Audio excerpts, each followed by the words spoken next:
when you say HEPA, it pertains to the liver, and his it means that something is inflamed or there's inflammation. So hepatitis just means inflammation of the liver. Okay, so parang appendicitis, so inflammation of the appendix.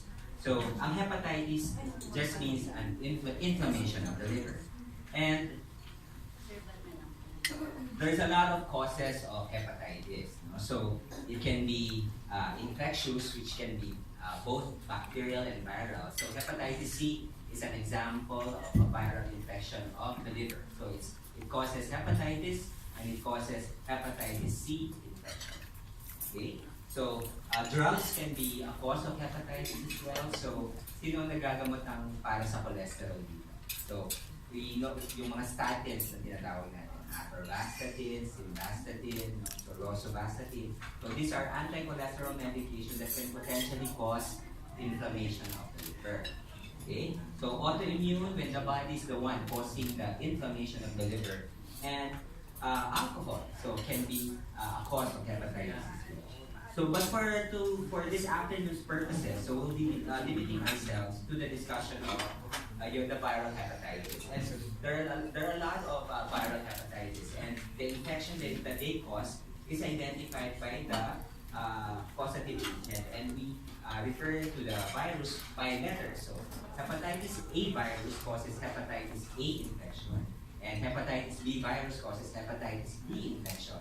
And hepatitis C, the hepatitis C virus causes the hepatitis C infection. And siguro yung dinidiscuss kanina ni Mr. Calleja, yung sinasabi niya nakukuha sa pagkain. No? So that is an example of that is hepatitis A infection. But for our purposes this afternoon, so hepatitis B and hepatitis C, they have the same route of transmission, parenteral. So, but I said, I'll be limiting my discussion sa hepatitis C. So how big is the problem of hepatitis C globally? So this is an old data, but you can see that the regional estimates of the number of patients with, infected with the hepatitis C virus may be as low as 8.9 million in Europe and as high as 62.2 million in the Western Pacific. And it has been estimated by the World Health Organization that about 180 million individuals are currently infected with hepatitis C virus. So unfortunately, we don't have a national seroprevalence data for, in the Philippines, but we can extrapolate from this particular study in which they were able to do screening, for the hepatitis C virus among blood donors, OFW applicants, your medical and paramedical personnel, which you can say are the most the group of individuals with the less likelihood of having hepatitis C. So if you get an average of the incidence, or should I say the prevalence rate of positivity to the antibody for the hepatitis C, you can say that at least 1% of the general population is infected with the hepatitis C virus. So kaya doon ang galing yung 1%, and if we extrapolate that from the current population of the Philippines, which is about 105 million, so mga 1.05 million. The Philippines are currently infected with the hepatitis C virus. So apart from that, so it was said that based on the WHO data, that 40% of the global mortality due to viral hepatitis C occurs in the region where the Philippines is, the Western Pacific region. And based on genotypes, so medyo technical na yan. So we have several genotypes of hepatitis C, genotype 1 to 6. The most prevalent genotype in the Philippines is genotype. So before the advent of the DAAs, we discussed natin treatment. So genotype 1 is the hardest to do during the pegylated perforant era. So, but now, because of the effectiveness of the available medication, so whichever genotype you have, so the response to treatment is almost the same.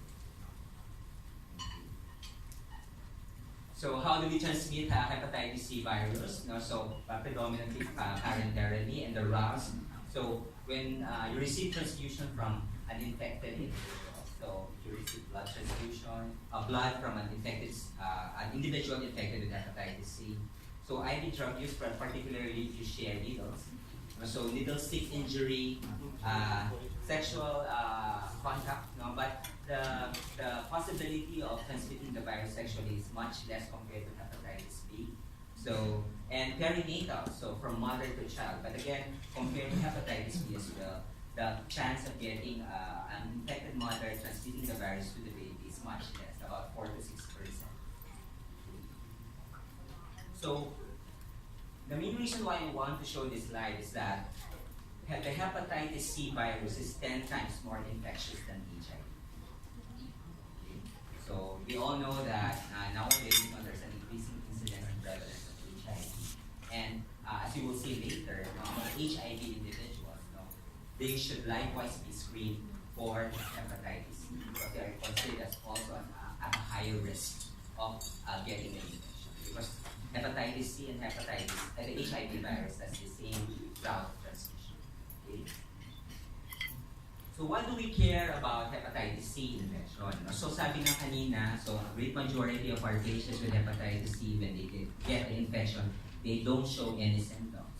So the first phase of the infection is that you develop the acute infection, but clinically, you will not be able to say kung kailan na-infect yung individual kasi they don't feel anything. So, worse is that a great majority of those patients who gets infected with hepatitis C virus develop chronic infection. So once you develop chronic infection, so how do we define chronic infection? Persistence of the virus for more than 6 months. And once you develop chronic infection, that's the time that the chance of that person to develop the complication associated with the infection increases. So what are the complications? Liver cirrhosis, o yung pagkebekla naman, scarring of the liver. And if you develop liver cirrhosis, that's the main risk for the development of liver cancer. So the most dreaded complication of the hepatitis C infection is liver cirrhosis, and that patient can develop liver failure and then liver cancer. Okay, so that's the reason why we need to treat. So fortunately, even a great majority of patients who gets infected with the hepatitis C virus, so only a small proportion of these patients develop cirrhosis, about 10 to 15% of the 60 to 85%, and they develop cirrhosis over a period of 20 to 25 years. Okay, and only 2 to 4% of those cirrhotic patients will develop liver cancer at a rate of 2 to 4% on an annual basis. So what are the common symptoms associated? So when you ask an individual with hepatitis C, ano ba yung usual na nire-report? Okay, so what do you notice? So there's fatigue, impaired cognitive function, parang tayo lang, minsan, di ba, pagpuyat. Diba? But it doesn't mean that you have hepatitis C. Okay, so most of the symptoms that the patient reports significantly overlap with some of the other medical conditions of the patient. So, meaning, the symptoms are not specific for hepatitis C. Okay? So, walang magsasabi dyan na symptoms na ikaw ay may hepatitis C. So, magsasabi lang that you have hepatitis C if you get tested and you turn out to be positive for the screening test. Okay. So, again, just to reiterate, a great majority of patients with hepatitis C are asymptomatic, more than 50% of them. And in those patients, who report symptoms, 37% of the total population with hepatitis C infection, 80% of them would report easy fatigability as the most common symptom. Okay? Parang tayo nga na. Palaging pagod.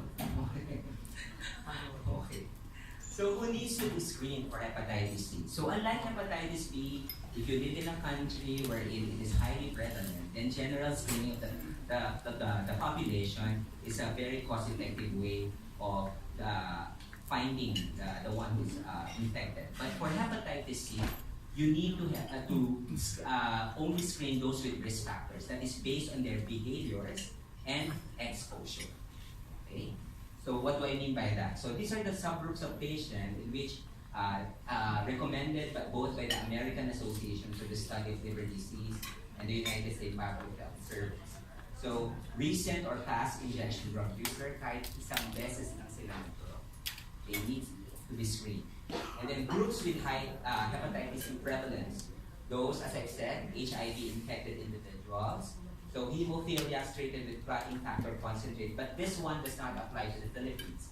So we started screening only our blood, for hepatitis C. Kasi sino namang nag-donate ng blood dito? Diba? Ini-screen for hepatitis B and hepatitis C.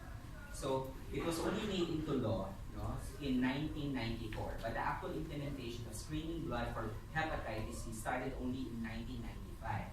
So if you receive transfusion earlier than 1995, then you need to be screened for hepatitis C. Okay. So hemodialysis recipients, so kasi sila ay nagre-receive ng blood transfusion so often. Then patients with unexplained aminotransferase. Ano ba yan? I'm pretty sure sa mga nag-general check-up dito, you've heard about SGPT and SGOT or ALT or AST. So if you have persistent elevation of your both transaminases, or particularly ALT, and your doctor cannot, there's no other reason to explain that, then you need to be screened for hepatitis C as well. Particularly if you have a known exposure or a known high-risk age. Okay. What else? So recipient of transfusion or transplantation before 1992. So again, sa atin hindi rin nag-a-apply. So 1995 na. Children born to women infected with the hepatitis C virus. As I said, the chances of a infected mother transmitting it to the baby is far less compared to hepatitis C. It's about 4 to 6%. And then healthcare, public safety, emergency medical personnel, so those who work in the medical care setting, current sexual partners of individuals infected with hepatitis C virus, and persons who have used illicit drugs by non-protection routes. Okay, how do we diagnose? So this is the recommended testing sequence. So the screening test that we use is the antibody to the hepatitis C virus. Yung tinatawag natin anti-HCV. So if you turn out to be positive to the hepatitis C virus, it doesn't mean that you're currently infected. Ibig sabihin na you were exposed to the virus either before or prior exposure and you're cured already, or you're currently infected. So how do we differentiate one from the other? We need a test to determine the actual viral count, meaning your actual number of virus in your blood. So that's what we call the HCV RNA test.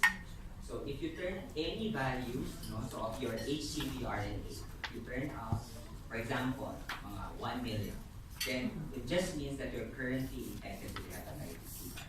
But if it's undetectable, ibig sabihin nun, you were exposed before and you're now. Okay, so the antibodies to the hepatitis C virus does not go away.